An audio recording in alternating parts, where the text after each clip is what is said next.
اعوذ باللہ من الشیطان الرجیم بسم اللہ الرحمن الرحیم لا يتخذ المؤمنون نہ بنائیں ایمان والے الکافرین کافروں کو اولیاء دوست، مومن کافروں کو دوست نہ بنائیں، من دون المؤمنین سوائے ایمان والوں کے۔ ایمان والا ایمان والے کے ساتھ ہی دوستی کرے گا، کافروں کے ساتھ ان کے لیے دوستی جائز نہیں۔ اللہ کہتے ہیں وَمَن يَفْعَلْ ذَلِكَ، جو یہ کام کرے گا،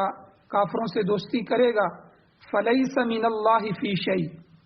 اللہ کے سامنے وہ کسی چیز میں بھی نہیں ہے، اللہ کے سامنے اس کی کوئی وقت نہیں ہے۔ ہاں ایک صورت ہے کافروں سے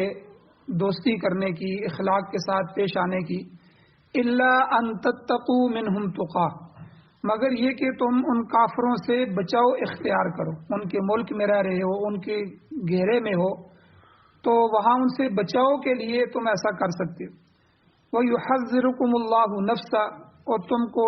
ڈراتا ہے اللہ تعالیٰ اپنی ذات سے، وَإِلَى اللَّهِ الْمَصِيرُ، اور اللہ کی طرف ہی لوٹ کر جانا ہے۔ قل، اے میرے نبی آپ فرما دیجئے کہ ان تخفوا، اگر تم چھپاؤ گے، ما فی صدورکم، جو کچھ بھی تمہارے سینوں میں ہے، او تبدوہ، یا اس کو تم ظاہر کر دو، تو یعلمہ اللہ، اللہ تعالیٰ اس کو جان لے گا، اللہ اس کو جانتا ہے۔ وَيَعْلَمُ، اور اللہ جانتا ہے، ما فی السماوات، جو کچھ بھی آسمانوں میں ہے، وما فی الارض، اور جو کچھ زمین میں ہے۔ واللہ علی کل شیء قدیر، اور اللہ تعالیٰ ہر چیز پر قادر ہے۔ یوم تجد، اس دن جس دن پائے گا، کل نفس، ہر آدمی، ہر نفس، ما عملت من خیر، جو کچھ بھی اس نے عمل کیے نیکی سے، محضرہ، اپنے سامنے حاضر۔ جو کچھ بھی انسان کرتا ہے، کوئی نفس کرتا ہے، قیامت کے دن وہ اپنی اس نیکی کو اپنے سامنے پائے گا، حاضر پائے گا۔ وما عملت من سوء، اور جو کوئی برائی کا عمل کرتا ہے اس کو بھی وہ حاضر پائے گا۔ اور برائی والا تودو، وہ اس بات کو پسند کرے گا جب اپنی برائیوں کو دیکھے گا، بدبختی کو دیکھے گا، تودو، وہ اس کو چاہے گا، اس کو پسند کرے گا کہ لو ان بینہا و بینہ، ہائے کاش کہ بے شک اس کے درمیان اور اس کے گناہ کے درمیان امدم بعیدہ، بہت لمبی دوری پیدا ہو جائے، آج اس کے گناہ اسے نظر ہی نہ آئے۔ وَيُحَذِّرُكُمُ اللَّهُ نَفْسَهُ، اور اللہ تعالیٰ تمہیں اپنی ذات سے ڈراتا ہے۔ واللہ رؤوف بالعباد، اور اللہ تعالیٰ بندوں پر مہربان ہے۔ سورہ آل عمران کی 28، 29 اور 30 نمبر آیت آج کے درس میں تلاوت ہوئی ہے، آپ نے ترجمہ سنا۔ سب سے پہلے ربط آیات کیا ہے، ان آیتوں کا پچھلی آیتوں سے ربط کیا ہے۔ گزشتہ جو آیت ہے اس میں اللہ تعالیٰ نے دعا سکھلائی، قل اللہم مالک الملک تؤتی الملک من تشاء، اور اسی طرح وتنزع الملک ممن تشاء وتعز من تشاء وتذل من تشاء، یہ ساری دعا اللہ نے، دعا کے رنگ میں اللہ نے فرمایا کہ تمام چیزوں کا مالک اللہ ہی ہے، سلطنت کا قبضہ اور اختیار بھی اسی کے پاس، عزت اور ذلت اسی کے اختیار میں ہے، قدرت کاملہ کا مالک بھی وہی اللہ ہے، وہ جس کو چاہے دے دے اور جس سے چاہے چھین لے، اختیارات، تصرفات اور تقلبات سب اسی کے ہاتھ میں۔ یہ جو دنیا میں ہم رنگینیاں دیکھ رہے ہیں، الٹ پلٹ دیکھ رہے ہیں، یہ سارا کچھ اسی کے ہاتھ سے ہو رہا ہے۔ ظاہر ہے کہ جس جماعت کی، جس گروہ کی یہ دعوت ہو، انسان کو اس کا ساتھ دینا چاہیے اور اسی گروہ میں شامل رہنا چاہیے، اور وہ گروہ کون سا ہے؟ وہ گروہ ہے حضور خاتم النبیین صلی اللہ علیہ وسلم کا اور آپ کے صحابہ کا، آپ کے ماننے والوں۔ اور یہ جماعت دینی بھی ہے اور سیاسی بھی ہے، یعنی ان کا عقیدہ وہ ہے جو بیان ہو چکا ہے۔ اب جو لوگ اس عقیدے کے خلاف کوئی دوسرا عقیدہ رکھتے ہیں، ان کی جماعت میں شامل ہونا کسی طرح بھی روا نہیں، کسی طرح بھی جائز نہیں۔ اب اللہ تعالیٰ اہل ایمان سے خطاب فرما رہے ہیں، ایمان والوں کو، مجھے اور آپ کو اللہ خطاب فرما کے کہہ رہے ہیں، لا يتخذ المؤمنون الکافرین اولیاء من دون المؤمنین، مومن لوگ مومنوں کے علاوہ کافروں کو اپنا دوست نہ بنائیں، کیونکہ کافروں کا پروگرام کیا ہوتا ہے؟ قرآن پاک کی مخالفت، قرآن پاک کے خلاف، وہ تو کفر کو غالب دیکھنا چاہتے ہیں، اپنے نظام کو غالب دیکھنا چاہتے ہیں۔ چنانچہ اللہ تعالیٰ نے ان کے ساتھ دوستی کرنے سے منع کر دیا۔ آج بھی دیکھیں دنیا میں جو یہود و نصارہ کے دوست ہیں وہ انہی کے پروگرام کو لے کے چل رہے ہیں، جمہوریت کو۔ جمہوریت یہ انگریز کا نظام ہے، یہ یہودیوں اور عیسائیوں کا نظام ہے، جو ان سے ہاتھ ملا رہے ہیں، جو ان کے ساتھ چل رہے ہیں۔ اور وہ کفر کیا کر رہا ہے؟ کفر اپنے پروگرام کو پوری دنیا میں لانا چاہتا ہے، جمہوریت کو نافذ کرنا چاہتا ہے۔ آپ دیکھ لیں پچھلی ان 20-30 سالوں میں جو جنگیں ہوئی ہیں، ان میں انہوں نے شام کے اندر جنگیں کی، شام کے اندر پہلے ہی جمہوریت موجود ہے۔ اسی طرح انہوں نے لیبیا کے بادشاہ کرنل قذافی کو ختم کیا، وہ بادشاہ تھا، بادشاہ چلی آ رہی تھی، وہ جاتا تو اس کے پیچھے بیٹا آ جاتا، پھر بیٹا آیا، بادشاہ چل رہی تھی۔ تو بادشاہ کو ختم کر کے اسلامی ملک کے اندر انہوں نے اسمبلیاں بنا دی، جمہوریت نافذ کر دی۔ عراق اس میں صدر صدام تھا، وہ بھی بادشاہ چل رہی تھی، تو بادشاہ کو توڑ کے انہوں نے اپنی جمہوریت بنائی۔ امارت اسلامیہ افغانستان تھا، طالبان، ان کو توڑا، جب توڑنے کے بعد انہوں نے اسمبلیاں بنا دی۔ اسلامی ملک تھا، اسلامی نظام چل رہا تھا، لیکن انہوں نے اسلامی نظام کو ختم کیا، اسمبلیاں بنا کے اپنی جمہوریت نافذ کی۔ وہ تو اللہ کی مہربانی اور کرم ہوا، اللہ نے پھر جمہوریت کو ختم کر دیا اور آج پھر اسلامی نظام آ گیا۔ تو بہرحال کفر جو ہے وہ اپنے پروگرام کو غالب دیکھنا چاہتا ہے، ہمارا نظام آ جائے، ہمارا نظام دنیا میں غالب ہو جائے۔ اس لیے کفر سے دوستی کرنا اللہ نے منع فرمایا۔ ان میں یہود بھی ہیں، نصارہ بھی ہیں، مشرک بھی ہیں، مجوس بھی ہیں، منافقین بھی ہیں، سب شامل ہیں۔ کسی کے ساتھ دوستانہ تعلق جائز نہیں ہے۔ اگر رفاقت اور دوستی ہو سکتی ہے تو صرف مسلمانوں کے ساتھ ہو سکتی ہے، جن کا مرکزی عقیدہ اور نقطۂ نگاہ ایک ہے، جن کا پروگرام ایک ہے، جن کا منزل مقصود ایک ہے۔ اس لیے اہل ایمان کا فرض ہے وہ کافروں کی بجائے مومنوں سے دوستی فرمائے۔ اور اللہ نے فرمایا وَمَن يَفْعَلْ ذَلِكَ، جو کافروں سے دوستی کرے گا فَلَيْسَ مِنَ اللَّهِ فِي شَيْءٍ، وہ اللہ کے سامنے کسی چیز میں نہیں ہے، اس کا کوئی عقیدہ قابل قبول نہیں، اس کے کوئی اعمال قابل قبول، اللہ کے ہاں وہ کوئی چیز نہیں۔ یعنی اللہ تعالیٰ کے نزدیک اس کا دین اور مذہب ہرگز قابل اعتبار نہیں۔ اب بہت سی چیزیں صحابہ کرام کے زمانے میں جو ہوئیں اور کچھ آیات اتری، ان آیات میں سے ایک آیت ہے یا ایھا الذین آمنوا، اے ایمان والو، لا تتخذوا، نہ بناؤ، عدوی و عدوکم اولیاء، میرے دشمن کو اور اپنے دشمنوں کو دوست۔ کافر تمہارا دشمن ہے، کبھی وہ دوست نہیں ہو سکتا، تو میرے دشمن کو، کافر اللہ کا بھی دشمن ہے، جب وہ اللہ کا دوست ہوتا تو اللہ پر ایمان لاتا، توحید پہ آتا، شرک نہ کرتا، کفر نہ کرتا۔ تو اللہ نے فرمایا یا ایھا الذین آمنوا، اے ایمان والو، لا تتخذوا عدوی و عدوکم اولیاء، میرے دشمنوں کو اور اپنے دشمنوں کو دوست نہ بناؤ۔ تلقون الیہم بالمودہ، تم ان کی طرف جو ہے وہ دوستی بڑھاتے ہو، تم ان کے ساتھ دوستیاں کرتے ہو، یہ اللہ نے قرآن مجید میں فرمایا۔ دوسری جگہ پھر اللہ نے فرمایا وَمَن يَفْعَلْهُ مِنْكُمْ، جو تم میں سے تمہارے جو ہے ان کے ساتھ اس طرح کرے گا، فَقَدْ ضَلَّ سَوَاءَ السَّبِيلِ، تحقیق وہ سیدھے راستے سے گمراہ ہو گیا، وہ اصل راستے میں نہیں چل رہا، وہ گمراہ ہو گیا، وہ جو ہے وہ راستے سے ہٹ گیا، اور عنقریب جو ہے وہ لوگ انہیں اپنی جماعت میں شامل کر لیں، وہ گمراہ ہو جائے گا۔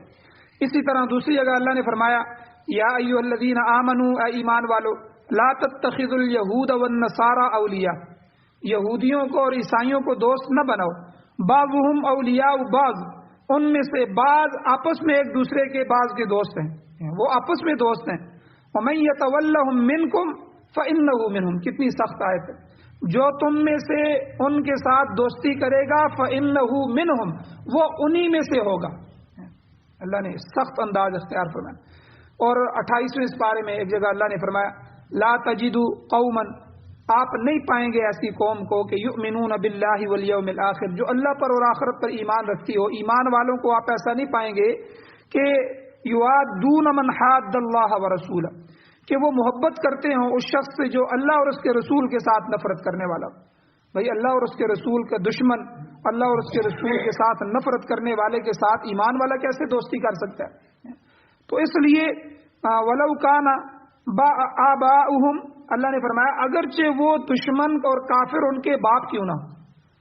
وہ ابناءہم ان کے بیٹے کیوں نہ ہوں، او اخوانہم یا ان کے بھائی کیوں نہ ہوں، او عشیرتہم یا ان کا کنبہ قبیلہ ہی کیوں نہ ہو، اگر وہ بھی اللہ اور اللہ کے رسول کے دشمن ہیں تو ایمان والا ان سے بھی دوستی نہیں کر سکتا، وہ ان کو بھی دشمن ہی سمجھے۔ تو یہ اللہ تعالیٰ نے قرآن مجید میں مختلف مقامات پر یہ آیات اتاری ہیں۔ تو اس لیے ایمان والوں کا کافروں کے ساتھ دوستی کرنا یہ بالکل جائز ہے۔ ہاں ایک صورت میں جائز ہے، ایک صورت میں وہ اللہ نے یہاں خود بیان فرما دی۔ اللہ کہتے ہیں الا ان تتقوا منہم تقا، کہ تم کافروں سے بچاؤ اختیار کرنے پر مجبور ہو جاؤ، ایسی صورت میں تم ظاہری طور پر ان سے دوستی کا اظہار کر سکتے ہو۔ یہ اضطراری حالت ہے، مجبوری کی حالت ہے، کہ جیسے انڈیا کے اندر ہندو رہ رہے ہیں، اب ہندوؤں کا محلہ ہے، ہندوؤں کے محلے میں ایک گھر دو گھر مسلمانوں کے ہیں، اب وہ ہر آئے روز جو ہے مسلمانوں پر ظلم کرتے ہیں، اب ان میں سے کوئی بڑک گیا تو یہ مسلمانوں کو تو بالکل ختم کر دیں گے ان کے گھروں کو۔ تو ایسی کوئی صورت پیش آ جائے، اسی طرح کوئی ایسے کافروں کے ملک کے اندر جہاں مسلمانوں کی ان سے جنگ چل رہی ہو، تو ظاہر بات ہے وہ ان سے لڑائی کر رہے ہوں گے، لیکن ہو سکتا ہے وہ اپنے ملک کے اندر رہنے والے مسلمانوں سے بدلہ لیں۔ تو ایسی جگہ جہاں انسان اضطراری حالت میں آ جائے، مجبور ہو جائے، تو ان سے دوستی کر سکتا ہے، کیونکہ یہ اضطراری حالت کا حکم یہ ہے کہ اضطراری حالت میں مردار بھی کھایا جا سکتا ہے، یاد رکھیں، یعنی ایسی حالت میں اجازت ہے۔ اضطراری حالت کا مطلب کیا ہے کہ انسان بھوک میں مبتلا ہے اور کوئی حلال چیز اسے میسر نہیں، جیسے یورپ کے اندر چلا گیا، انہوں نے ساری حلال چیزیں آج کل تو وہاں ملتی ہیں، کوئی مشکل نہیں ہے، لیکن ایک زمانہ تھا وہاں نہیں ملتی تھیں، اور آج بھی کئی علاقے ہیں وہاں ان کے جو ہے وہ اپنی چیزیں ہوتی ہیں، لیکن کوئی حلال چیز نہ ہو، یا کسی جنگل میں ہو اور بھوکا اور پیاسا ہو اور وہاں کوئی چیز نہ ملی ہو، صرف مردار پڑا ہوا ہو، تو ایسی حالت میں مردار کھایا جا سکتا ہے، ایسی حالت میں اجازت ہے۔ یہ جو شام کی جنگ ہو رہی تھی، یہ ابھی پچھلے سالوں کے اندر شام میں جو مجاہدین انہوں نے حلب کے اندر ان کو گھیر لیا، تو بشار الاسد اور اس کی فوج نے اور فرانس کی فوجوں نے، تو وہ اتنے مجبور ہو گئے کہ چاروں طرف سے شہر گرا ہوا ہے، پہلے وہ خوراک کھا رہے تھے، خوراک بھی ختم ہو گئی، چاول ختم ہو گئے، دالیں ختم ہو گئیں، اور باہر سے کوئی چیز آ نہیں رہی تھی، تو انہوں نے باہر کے ممالک کے جو مفتیان تھے ان سے رابطہ کیا کہ ہم اسی دنیا میں رہ رہے ہیں، شہر میں رہ رہے ہیں، لیکن اب ہماری حالت یہ ہے کہ اب جو ہے کتے اور بلیاں ہی ہماری گلیوں میں گھوم رہے ہیں، اور کوئی چیز ایسی نہیں ہے کہ جن کو ہم کھا سکیں، ساری چیزیں ختم ہو گئی، ہمارے لیے کیا حکم ہے؟ تو یہ ان کے لیے اضطراری حالت ہوگی۔ تو ایسی حالت میں پھر مفتیان نے فتویٰ دیا کہ آپ کے لیے یہ چیزیں کھانا جائز ہے، مردار کھانا جائز ہے۔ تو یہ اضطراری حالت کہ انسان بھوک میں مبتلا ہے اور ایسی جگہ پھنس گیا ہے کہ کوئی حلال چیز اسے میسر نہیں ہے، تو اس وقت وہ مردار بھی، خنزیر کا گوشت بھی، یا شراب اپنی جان بچانے کے لیے، پانی کی جگہ پیاس بجھانے کے لیے، وہ جو کچھ بھی میسر ہے وہ جو ہے وہ کھا سکتا ہے، پی سکتا ہے۔ لیکن اس میں دو شرطیں بھی یاد رکھیں، اس قدر استعمال کرے جس سے جان بچ جائے، پیٹ بھرنا مقصود نہ ہو، اتنا کھائے 4 6 8 لقمے کہ جس سے جان بچ جائے، پیٹ نہ بھرے۔ دوسرا کہ لطف اندوز ہونے کے لیے نہ کھائے، جس طرح کئی لوگ شراب پیتے ہیں، وہ تو ان کا نشہ ہوتا ہے، وہ تو نشے کے لیے پیتے ہیں، یہ نشے کے لیے نہ پیے، اپنی پیاس اور جان بچانے کے لیے پی لے۔ تو یہ دو شرطوں کے ساتھ، پیٹ نہ بھرے، پیٹ نہ بھرنے کی نیت سے، اور لطف اندوز ہونے کی اجازت بھی نہیں ہے۔ اسی طرح اگر کسی وقت کافروں کو غلبہ ہو جائے اور ان کے شر سے بچنے کے لیے دوستی کا اظہار کر دیا جائے تو کوئی گرفت نہیں ہے۔ اللہ تعالیٰ فرماتے ہیں وَيُحَذِّرُكُمُ اللَّهُ نَفْسَهُ، اللہ تعالیٰ تمہیں اپنی ذات سے ڈرا رہا ہے، کہیں اس کے احکام کی خلاف ورزی نہ کر بیٹھنا، ورنہ پکڑے جاؤ گے اللہ کے ہاں، عذاب کے اندر گرفتار ہو جاؤ گے، کیونکہ وَإِلَى اللَّهِ الْمَصِيرُ، لوٹ کر اسی کی طرف جانا ہے، جو مرضی کر لو، ہزاروں سال بھی جی لو، آخر جو ہے اسی کے پاس جانا ہے، کھڑا اس کے سامنے ہونا ہے، ایک ایک چیز کا حساب تم سے لے۔ ہر بندہ تنے تنہا دنیا میں آیا ہے، تنے تنہا دنیا سے چلا جائے گا، دنیا کی چیزیں دنیا میں ہی ختم ہو جائیں گی، ایک تو وہ چھوڑ کے جا رہا ہے، پیچھے اولادوں میں تقسیم ہو جائیں گی، آگے اولادوں کی اولادوں میں تقسیم ہو جائیں گی، لیکن اس کے پلے کیا ہے؟ اس کے اعمال ہیں جو وہ لے کے جا رہا ہے۔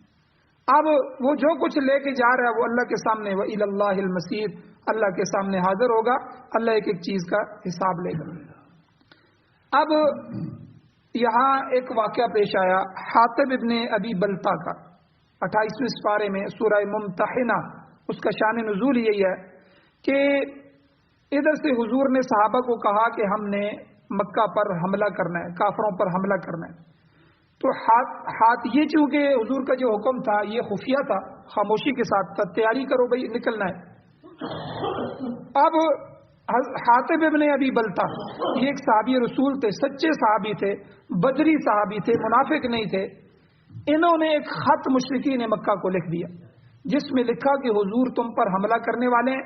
ہیں اور جو ہے یہ ابھی نکلنے والے ہیں اور تمہارے ساتھ ان کی لڑائی ہوگی، جنگ ہونے والی۔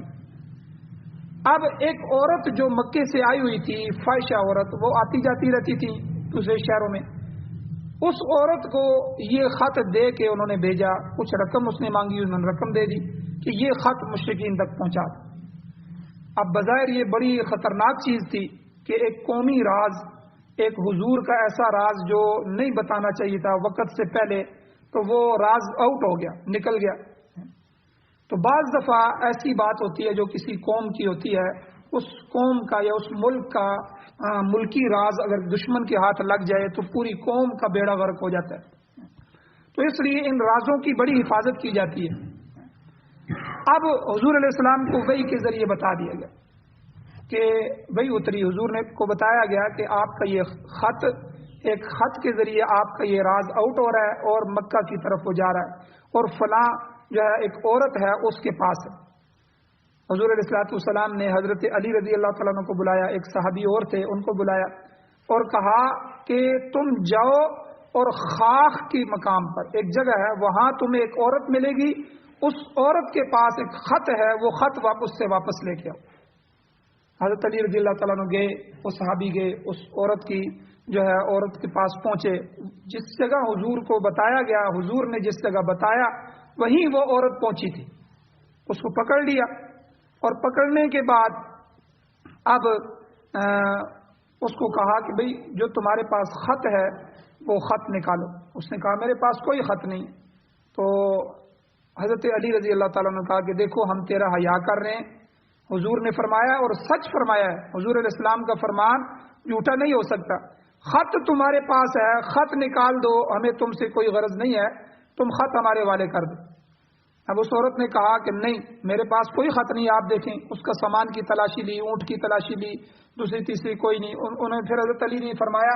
کہ ہم تیرے جسم کو ہاتھ نہیں لگانا چاہتے، اسلام میں منع ہے، لیکن یاد رکھ اگر تو خط نہیں نکالے گی میں تجھے تیرے کپڑے اتاروں گا اور تیرے تلاشی لوں۔ اب چونکہ وہ ڈر گئی کہ یہ اس طرح کریں گے، تو اس نے جو بالوں کا چوڑا تھا، جو بال بندھے ہوئے تھے، اس بالوں کے اندر اس نے خط رکھا ہوا تھا، اس نے وہ فوراً کھول کے اس نے وہ خط ان کے حوالے کیا۔ اب خط حضور کی مجلس میں آ گیا جس میں صاف لکھا ہوا تھا کہ حاطب ابن ابی بلتا کی طرف سے مشرکین مکہ کی طرف یہ پیغام ہے کہ حضور تم پر حملہ کرنے والے ہیں، جنگ کی تیاریاں ہو رہی ہیں، چند لمحوں میں، چند دنوں میں تمہارے اوپر حملہ ہو جائے گا۔ اب حضرت عمر رضی اللہ تعالیٰ عنہ کھڑے ہو گئے، تلوار نکال، یا رسول اللہ منافق ہے، اس کی گردن اتاری جائے، اتنا بڑا راز آؤٹ کر رہے ہیں۔ حضور نے فرمایا نہیں، یہ بدری صحابی ہیں، سچے صحابی ہیں، ان کو بلایا جائے، کوئی وجہ ہوگی، کوئی مسئلہ ہوگا۔ تو کیونکہ قاضی بغیر پوچھے، بغیر تحقیق کے کوئی فیصلہ جذبات میں نہیں کرتا، لیکن حضرت عمر رضی اللہ تعالیٰ عنہ کی اپنی شان تھی، وہ جذبات میں آئے، انہوں نے فوراً کہا کہ کیونکہ عمل ہی ایسا تھا، ظاہر نظر آ رہا تھا، بات ہی ایسی تھی، واقعی ایسا تھا۔ تو حضرت عمر رضی اللہ تعالیٰ نے حضور کے فرمان کے بعد تلوار نیام میں رکھ لی۔ حضور علیہ السلام نے ان کو بلایا، حاطب ابن ابی بلتا رضی اللہ تعالیٰ عنہ آئے۔ حضور نے کہا کہ یہ تم نے خط کیوں بھیجا، یہ ایسا کام کیوں کیا، آپ وجہ بتائیں، اپنی صفائی پیش کریں۔ انہوں نے کہا کہ اللہ کے نبی آپ سچے ہیں، آپ کے ساتھ اللہ کی مدد ہے، مجھے پتا تھا کہ جب آپ نے کہا کہ اللہ نے ہمیں حکم دیا ہے کہ ان کے ساتھ ہم نے لڑائی کرنی ہے تو آپ نے ہی جیتنا ہے، مکہ فتح ہوگا، یہ مجھے یقین تھا آپ کی بات۔ مسئلہ یہ تھا ہم جب ہجرت کر کے آئے ہیں، میں تو آ گیا ہوں، لیکن میری بیوی اور بچے اور میرا جو ہے کچھ قریبی رشتہ دار وہ وہیں مکہ میں ہیں اور وہ کافروں کے پاس ہیں، تو میں اس خط سے مقصد صرف میرا یہ تھا کہ وہ ان کے ساتھ کوئی غلط کام نہ کریں، ان کو تکلیف نہ پہنچائیں اور ان کو قتل نہ کر دیں، اس لیے میں نے یہ پیغام بھیجا تاکہ تو وہ میری اس بات کو ایک احسان سمجھیں اور میرے بچوں کے ساتھ، باقی آپ کی بات پہ مجھے پورا یقین تھا کہ اللہ آپ کو ضرور فتح نصیب فرمائیں گے، کیونکہ اللہ نے خود حکم دیا ہے، اب ہو نہیں سکتا کہ آپ جو ہے اس جنگ کو نہ جیتیں اور مکہ فتح نہ ہو۔ حضور علیہ الصلوۃ والسلام نے ان کو معاف فرما دیا، کہا کہ ٹھیک ہے، اور یہ قرآن کی آیات اتنی کہ اللہ جل شانہ نے پھر ایسی موالات سے، ایسی دوستی سے بھی کافروں سے منع کر دیا کہ اس طرح کی دوستی بھی تمہاری کافروں کے ساتھ بالکل جائز نہیں ہے، تو کہ جس سے کوئی قومی نقصان ہو رہا ہو۔ تو بہرحال یہاں ایک اور چیز بھی سمجھ لیں کہ کافروں کی وضع اختیار کرنا، کافروں کی شکل اختیار کرنا، وضع قطع اختیار کرنا، یہ علامت ہے کہ یہ شخص کافروں کی وضع کو پسند کرتا ہے اور اسلام کی وضع کو پسند نہیں کرتا، یہ علامت ہے، نشانی ہے اس کی۔ تمام عقلاء کے نزدیک ظاہری حرکات اور سکنات جو ہوتی ہیں یہ قلبی کیفیات کی ترجمان ہوتی ہیں، دل کی ترجمان ہوتی ہے۔ جس چیز کو دل پسند کرتا ہے آدمی ظاہر میں اسی کو کرتا ہے۔ اگر گانے کو پسند کرتا ہے دل تو یہ زبان سے گانا گاتا رہے، اگر دل تلاوت کو پسند کرتا ہے یہ جہاں بھی بیٹھے گا تلاوت ہی کرتا رہے۔ تو ظاہری انسان کی ظاہری حرکات، ظاہری سکنات جو ہیں یہ انسان کے قلبی کیفیات کی ترجمان ہوتی ہیں۔ تو اس لیے اگر داڑھی نہیں رکھی تو سمجھ لیں کہ اس کا دل داڑھی کو پسند نہیں کرتا، یہ چاہے جتنا مرضی کہے کہ نہیں یہ دل اس کا اگر پسند کرتا ہوتا تو یہ اپنی نبی کی پوری سنت کو رکھتا۔ اگر اپنے نبی کا لباس نہیں اختیار کر رہا، یہودیوں کا لباس اختیار کر رہا ہے، عیسائیوں کا اختیار کر رہا ہے، دوسری قوموں کا کر رہا ہے، تو چاہے جتنا مرضی کہے لیکن اس کا دل اس لباس پر مطمئن ہے، اور اس کے مقابلے میں جو دوسرا لباس ہے دل اس کو پسند نہیں کرتا، چاہے زبان سے یہ کہہ بھی دے۔ تو اس لیے تمام عقلاء کے نزدیک کافروں کی وضع اختیار کرنا، اسی لیے اسلام میں منع ہے کہ حضور کی سنتوں کو اپنایا جائے، حضور کے طریقوں کو اپنایا جائے، کافروں کے طریقوں کو۔ کھانے پینے میں اگر آپ یا میں کافروں کے طریقے کھڑے ہو کے کھا رہے ہیں، آپ کھڑے ہو کے، کئی ہم نے شادیوں میں دیکھا ہے جی، بڑے لوگ ہیں، بڑے لوگ کیا ہیں، وہ تو بے وقوف لوگ ہیں جن کو عقل ہی نہیں ہے، جتنا بڑا جو ہوگا وہ بڑا ہو کے وہ اتنا ہی بے وقوف بنتا جائے۔ یہ جی کیا ہے جی، مالدار لوگ ہیں، بڑے لوگ ہیں جی، کیا کریں جی، کھڑے ہو کے کھاتے ہیں، تو بھئی کھڑے ہو کے کھاتے ہیں، حضور نے کہا بیٹھ کے کھاؤ۔ یہ کھڑے ہو کے کھانا ان کا جو ظاہری طور پر ہے یہ اس بات پر دلیل ہے کہ ان کا دل اس کو پسند کرتا ہے، اور حضور کا جو طریقہ ہے بیٹھ کر کھانے کو ان کا دل نہیں چاہتا، بلکہ اس کو یہ معیوب سمجھتے ہیں، بلکہ وہاں کوئی بیٹھ کے کھانا شروع کر دے اس کو حقیر سمجھنا شروع کر دیں گے، یہ دیکھو یہ کوئی مولوی آ گیا ہے، پتہ نہیں کون آ گیا ہے، ہماری بھی بےزتی کروا رہا ہے۔ حالانکہ کھڑے ہو کے کھانا یہ جانوروں کا کام ہے۔ جانور کو آپ نے دیکھا ہوگا، جانور جب اس کے پاس چارہ ڈالا جائے بیٹھا ہوا ہو تو تب بھی اٹھ کے کھڑا ہو جاتا ہے۔ وجہ یہ ہے کہ جانور بیٹھ کے کھا ہی نہیں سکتا، اس کا منہ ہی نہیں پہنچتا، وہ کھا ہی نہیں سکتا بیٹھ کے، اور جب ہی جو ہی چارہ ڈالا جائے وہ فوراً کھڑے ہو جاتے ہیں۔ جانوروں کی عادت ہوتی ہے، یہ تو انسان نہیں، انسانوں کی عادت ہے کہ دسترخوان بچھایا جائے، نیچے بیٹھا جائے اور ادب کے ساتھ کھانے کی بھی تکریم ہو، اور خود جو ہے اعزاز کے ساتھ جو ہے کھانے کو کھایا جائے، اور سب سے پہلے دعا پڑھی جائے، بعد میں دعا پڑھی جائے، اللہ کا اس پر شکر ادا کیا جائے اور سنت کے مطابق کھایا جائے۔ تو بہرحال کافروں کی وضع اور قطع اختیار کرنا یہ اس بات کی علامت ہے کہ اس کا دل جو ہے قلبی کیفیات اس کو پسند کرتی ہیں۔ اب دوستی کی 3 قسمیں، یہ 3 قسموں کی ضرورت کیوں پیش آئی کہ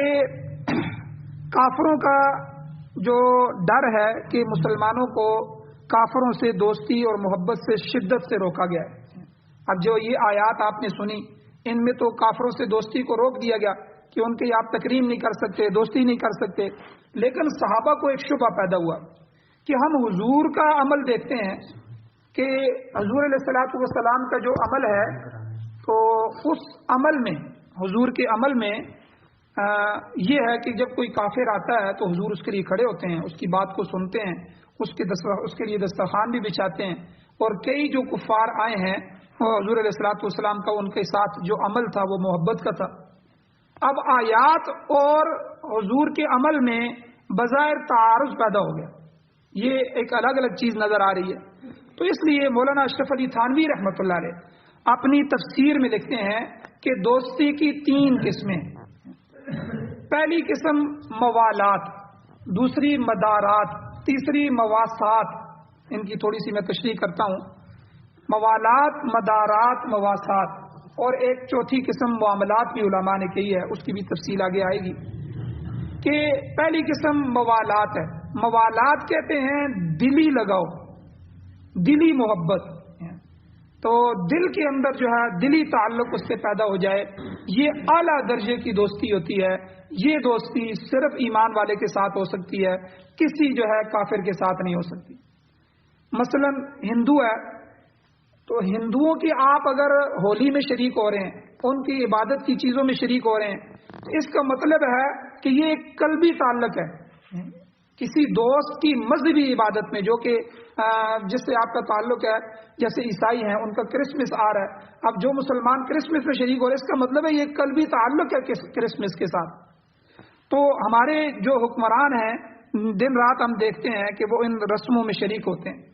جو ہے یہاں سندھ کے اندر یا دوسرے علاقوں میں جو ہندو ہیں ان کی رسمیں ہیں، بلکہ یہ جو ہمارے بلاول وغیرہ ہیں جو ہمارے وقت کے حکمران ہیں، ان کی تو تصویریں بھی آ چکی ہیں۔ گویا کہ ایک طرح کی ملکی سطح پہ انہوں نے کوشش کی ہے۔ ہندوؤں کی ہولی کا دن آیا، یہ وہاں گئے، جو پلیٹ میں وہ رکھتے ہیں رکھ کے انہوں نے بدھ کے سامنے اس طرح گھمایا بھی اور ٹکا بھی لگایا۔ یہ ساری ان کی شرکیہ کفریہ رسومات ہیں، اور ان کے اندر شریک ہونا یہ سمجھ لیں کہ یہ ایک قلبی تعلق۔ یہ پہلی قسم ہے موالات۔ یہ موالات تو بالکل کافروں کے ساتھ جائز نہیں کہ ان کے مذہبی رسومات میں کفریہ شرکیہ افعال کے اندر بندہ شریک ہو، اعلیٰ درجے کی دوستی۔ دوسری قسم ہے مدارات، جس میں دلی تعلق تو نہیں ہوتا، لیکن جو فریقین ہیں وہ خوش اخلاقی کے ساتھ پیش آتے ہیں، تو وہ ایک دوسرے کے ساتھ اچھے طریقے سے پیش آتے ہیں۔ تیسری قسم دوستی کی مواسات ہے، جس کی اساس ہمدردی اور غمخواری ہے۔ ایسی دوستی کے حامل جو لوگ ہوتے ہیں وہ دوسرے کو نفع پہنچانا چاہتے ہیں، وہ نہیں دیکھتے کہ مسلمان ہے کافر ہے، ایکسیڈنٹ ہو گیا بس اس کو اسپتال پہنچاؤ جی، چاہے عیسائی ہے یہودی ہے، یہ ایک بس نفع پہنچانا ہوتا ہے اور کسی پر احسان کرنا ہوتا ہے۔ یہ اس کو جو ہے تیسری قسم، اس کو مواسات کہتے ہیں۔ شاہ صاحب رحمۃ اللہ علیہ، شاہ اشرف علی تھانوی رحمۃ اللہ علیہ فرماتے ہیں کہ پہلی قسم یعنی موالات کسی بھی صورت میں کافر سے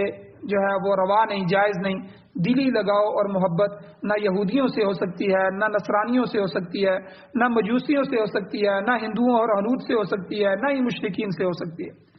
اگر کوئی مومن اس قسم کی دوستی غیر مسلم سے کرے گا تو اپنے دین کے زوال کا باعث بنے گا۔ حضور علیہ الصلوۃ والسلام کی حدیث ہے، فرمان ہے کہ کوئی شخص جس کسی کے ساتھ دوستی روا رکھتا ہے وہ اسی کے دین کی طرف ڈھل جاتا ہے۔ تو لہذا اس ضمن میں سخت احتیاط کی ضرورت ہے کہ میرے بچے کہیں شیعوں کے ساتھ تو نہیں اٹھ رہے، ان کے محرم کے جلوسوں میں تو شریک نہیں ہو رہے، ان کے محرم کے جلوسوں میں شریک ہونا ٹھیک ہے، اور قادیانیوں کی کسی مجلس میں شریک ہونا تو ٹھیک ہے، یہ سخت قسم کی موالات، اور یہ بچے آگے جا کے آہستہ آہستہ شیعہ بن جائیں گے، وہ رافضی بن جائیں گے، صحابہ کا بغض ان کے سینے میں پیدا ہو جائے گا۔ تو اس لیے کسی ایسے کافر کے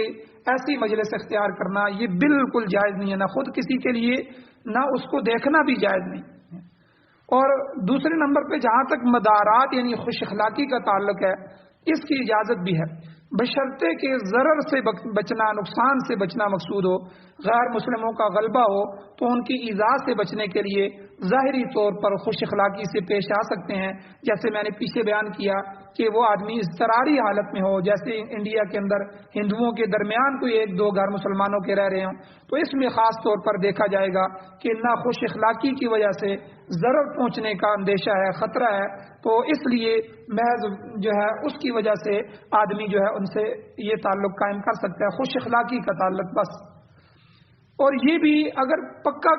یقین ہو کہ میرے ساتھ ایسا ہو سکتا ہے، صرف وہم ہو تو پھر مدارات بھی درست نہیں ہے۔